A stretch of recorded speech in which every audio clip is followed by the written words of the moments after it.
많은 기업들이 위워크와 같은 공유 오피스를 사용하면서 공유 오피스에 입주한 기업이 외국인 직원을 고용하고자 하는 사례도 증가하고 있습니다. 공유 오피스를 사용하는 기업들도 전문직 취업비자 H-1B를 신청할 수 있습니다. 하지만 이민국에서는 공유 오피스를 사용하는 기업이 외국인 직원을 위한 취업비자를 신청할 때 매우 높은 수준의 심사를 하기 때문에 유의가 필요합니다. 이민국은 H-1B 비자 청원서를 제출한 회사의 주소가 공유 오피스라는 이유만으로 청원서를 거절하지는 않아요. 하지만 회사의 주소를 검색했을 때 공유 오피스로 나오는 경우 추가 자료 요청으로 회사가 정상적으로 운영되고 있는 곳인지, 사업체의 규모는 어느 정도인지를 확인합니다. 사업체가 너무 소규모로 운영되고 있는 경우 사업체에 학사 이상의 학력을 요구하는 전문직에 해당하는 업무가 있다고 보기 힘들다는 이유로 케이스를 거절하기도 하거든요.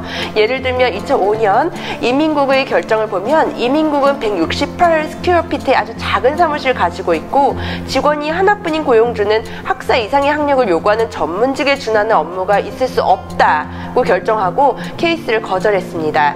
같은 논리가 공유 오피스를 사용하고 있는 경우에도 적용되고 있습니다. 최근 공유 오피스를 사용하고 있는 고객의 H-1B 연장 케이스에서 이민국은 공유 오피스 임대 계약서, 세금 신고를 포함하여 사업체가 정상적으로 운영되고 있는지 그리고 사업의 규모를 보여줄 수 있는 서류를 요구했어요.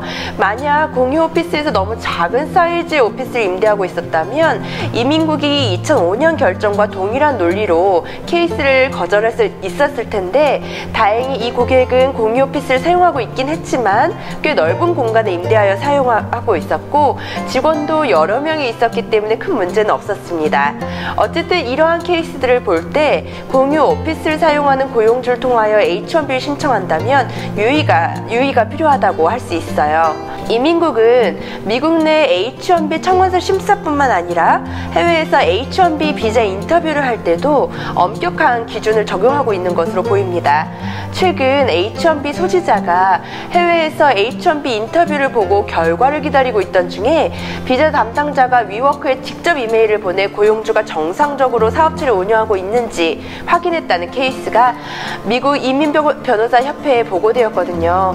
보고 내용에 따르면 비자 담당자는 위워크의 H-1B 고용주는 위워크에 실제로 사무실 임대를 받아 사용하고 있는지 혹은 주소만 쓰고 있는지, 만약 사무실 임대하여 사용하고 있다면 고용주 외 다른 회사와 해당 사무실을 공유하는지, 임대한 사무실의 사이즈와 위워크가 알고 있는 한 해당 사무실 고용주 직원으로 일하는 직원이 몇 명인지, 해당 사무실을 고용주가 얼마나 자주 이용하는지까지 물어봤다고 하더라고요.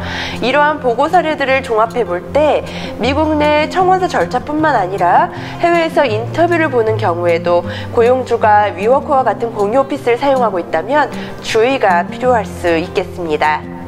위워크와 같은 공유 오피스를 사용하고 있다고, 또 회사 사이즈가 작다고, 혹은 심지어 홈오피스에서 일을 한다고 하여 H-1B가 무조건 거절되는 것은 아닙니다. 이민국이 우려하는 것은 직원 수가 적은 것, 공유 오피스 혹은 홈오피스를 사용하는 것이 아니거든요. 이민국이 우려하는 것은 직원 수가 적은 것이지 공유 오피스 혹은 홈오피스를 사용하는 것이 아닙니다. 이민국은 H-1B를 받은 직원이 학사 이상의 학력을 요구하는 업무를 하는 것이 아니라 단순 노동을 하여 H-1B의 의도와 다르게 H-1B를 사용하는 경우를 우려하고 있는 것입니다. 따라서 이러한 특이사항이 있는 고용주가 H-1B를 신청하고자 한다면 경험 많은 변호사와 함께 이민국의 이러한 우려를 차단할 수 있는 서류 준비가 필요하겠습니다.